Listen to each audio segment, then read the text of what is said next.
खाना अभी तक नहीं खाया ना तुमने?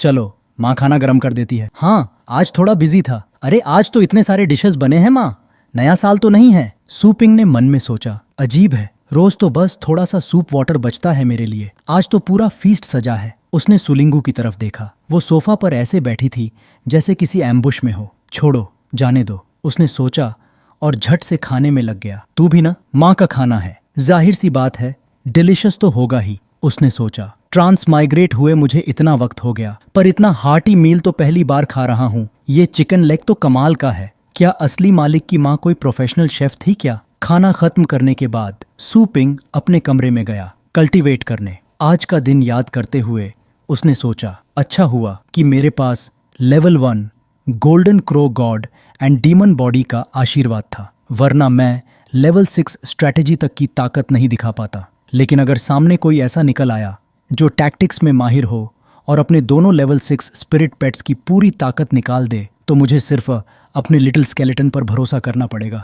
अभी मेरी खुद की स्ट्रेंथ बहुत कमजोर है, मैं तो बस लेवल 3 हाई टियर के बॉटल नेक पर अटका हुआ हूँ। सिर्फ क्योटिक स्पिरिट पावर को कल्टीवेट करने पर भरोसा किया जाए तो लेवल 4 तक पहुंचने में उसे कई हफ्ते लग जाते। लेकिन अगर वो सिस्टम स्टोर से ओरिजिन पावर पिल खरीद पाए तो बात ही कुछ और होती। उसने तुरंत सिस्टम स्टोर इंटरफेस खोला और जैसा उम्मीद थी, ओरिजिन पावर पिल इतनी आसानी से नहीं मिलने वाली थी। हर बार रिफ्रेश करने का खर्चा था। 100 एनर्जी पॉइंट्स। एसयू पिंग ने सिस्टम को रिफ्रेश करने का आदेश दिया। कुछ देर बाद उसकी नज़र एक आइटम पर अटक गई, mid level beast capture ring.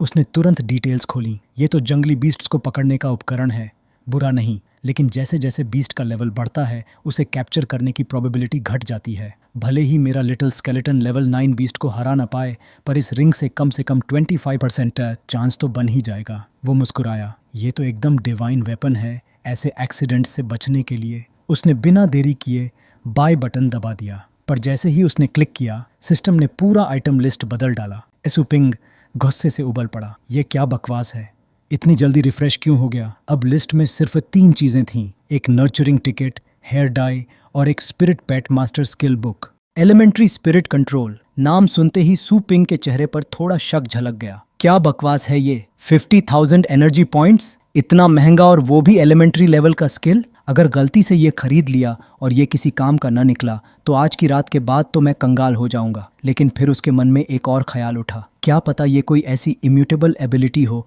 जो बहुत ही रेयर हो। अगर अगले रिफ्रेश में ओरिजिन पावर पिल आ जाए तो? वो कुछ देर तक सोचता रहा, रिस्क लेना ही पड़ेगा। उसने बाय बटन दबाया। जैसे ही एनर्जी पॉइंट्स कटे, अचानक उसे महसूस हुआ पूरी हेवन एंड अर्थ एसेंस उसके दिमाग के चारों ओर लिपट गई है। वो धीरे धीरे उस ज्ञान के समुद्र में डूबता चला गया। जब उसकी आंखें खुलीं, उसे नहीं पता था कितना समय बीत चुका है, लेकिन वो जान गया कि उसके भीतर कुछ चेंज हो चुका है। उसने तुरंत टेस्ट करने का सोचा। एसू पिंग ने मेज की तरफ हाथ बढ़ाया, सिर्फ मन में एक विचार किया, और अगले ही पल पानी का गिलास हवा में उड़ता हुआ सीधे उसके हाथ में आ गया। सू पिंग की आंखें चौड़ी रह गईं। ये सच में काम कर गया। वो भीतर से रोमांचित था। एक एलिमेंट्री स्किल होते हुए भी इसमें इतनी पावर। सिर्फ इस एक मूव से ही सब कुछ बदल गया था। Actual combat. सू पिंग ने अपने मुट्ठियां भींच लीं। अब मैं आराम से किसी हाई लेवल पावर हाउस की तरह दिख सकता हूँ। ये स्पिरिट कंट्रोल स्किल असल में क्या है? सीधी भाषा में कहें तो ये एक ऐसी कला है जिसमें इंसान अपनी स्पिरिट पावर से दूर की चीज़ों को नियंत्रित कर सकता है। आमतौर पर ऐसा करने के लिए बहुत ज़्यादा स्पिरिट पावर को बार बार कंप्रेस और कंडेंस करना पड़ता है, इतना कि वो तरल ऊर्जा ठोस बन जाए।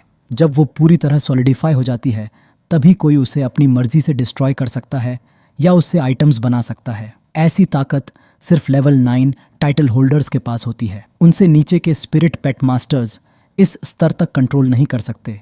वे बस थोड़ी बहुत स्पिरिट पावर अपने शरीर या हथियारों में डाल पाते हैं। अगर ये ऊर्जा किसी वस्तु से जुड़ी ना हो तो वो तुरंत डिसिपेट होकर गायब हो जाती है। दूर से चीज़ें हिलाना तो नामुमकिन है, लेकिन सू पिंग हैरान रह गया। मैंने तो बस एलिमेंट्री स्पिरिट कंट्रोल सीखा था और ये तो सीधे मुझे स्पिरिट पावर सॉलिडिफाई करने की क्षमता दे गया।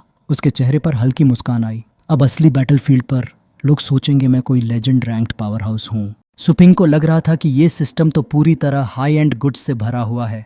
उसने फिर से कोशिश शुरू की। जानना चाहता था कि उसकी लिमिट आखिर है कहाँ। उसके शरीर का खून खौलने लगा। दांत भींचकर उसने अपने पूरे शरीर की स्पिरिट पावर को नियंत्रित करना शुरू किया। अचानक जिस बिस्तर पर वो बैठा था वो हल्का हल्का कांपने लगा। सिर्फ इतनी दूरी से उसे हिलाना ही उसके लिए बेहद मुश्किल था। उसने मन ही मन सोचा, अभी मेरे स्पिरिट पावर डिफेंस की ताकत मुश्किल से 100 पाउंड के बराबर है। लड़ाई में इस्तेमाल करने लायक अभी बहुत दूर हूँ। वो हल्का सा झेंप गया। असल में तो वो ओरिजिन पावर पिल लेने वाला था ताकि अपनी स्पिरिट पावर बढ़ा सके, पर अब तो पहले से भी ज्यादा कमजोरी महसूस हो रही थी। समय तेजी से बीता। कुछ दिनों बाद एक सुबह सू पिंग अपनी आयरन हॉर्स स्पिरिट बाइक पर तेजी से सड़क पर दौड़ रहा था। अचानक दिंग, उसे एक संदेश मिला। PM reminder, you have a public forum today, please arrange your time to avoid being late. उसने पैरों से जोर लगाया, गति इतनी बढ़ाई कि अब वो कार से भी तेज था। रास्ते में लोगों ने उसकी रफ्तार देखी और सब दंग रह गए। सामने वाले लोग उसकी रफ्तार देखकर हैरान रह गए। सू पिंग ने मन ही मन मुस्कुराते हुए सोचा, कम से कम अब मैंने फ्लेक्सिबल कंट्रोल वाली स्किल इतनी सीख ली है कि पहियों को थोड़ा सा हवा में तैराने लायक बना सकता हूँ। अभी भी स्पिरिट कंट्रोल की असली ताकत दिखाने के लिए बहुत जगह बाकी है। जिस जगह की ओर वो जा रहा था वो थी फीनिक्स माउंटेन एकेडमी का बड़ा गेट। वहाँ सामने करीब 7-8 लड़के अकादमी के कुछ छात्रों को घेर कर खड़े थे। एक ने ताने भरे लहजे में पूछा, सुना है तुम्हारे स्कूल में कोई यी हा नाम का बहुत बड़ा आदमी है, जानते हो उसे? फीनिक्स माउंटेन का छात्र तुरंत सावधान मुद्रा में आ गया। बोला, बिल्कुल जानते हैं, पर तुम लोग कौन हो? उससे क्या काम है तुम्हें? वो गुंडा जवाब सुनकर हंस पड़ा और जोर से उसके सिर पर थप जड़ दिया। जानते हो तो जल्दी बुलाओ ना उसे बाहर। नहीं पता क्या, हम जियान लान एकेडमी से आए हैं। बाकी सब लोग भी जोर से ठहाका लगाने लगे। बेइज्जती और ताने से तंग आकर फीनिक्स माउंटेन का छात्र गुस्से में बोला, क्यों सताते हो हमें?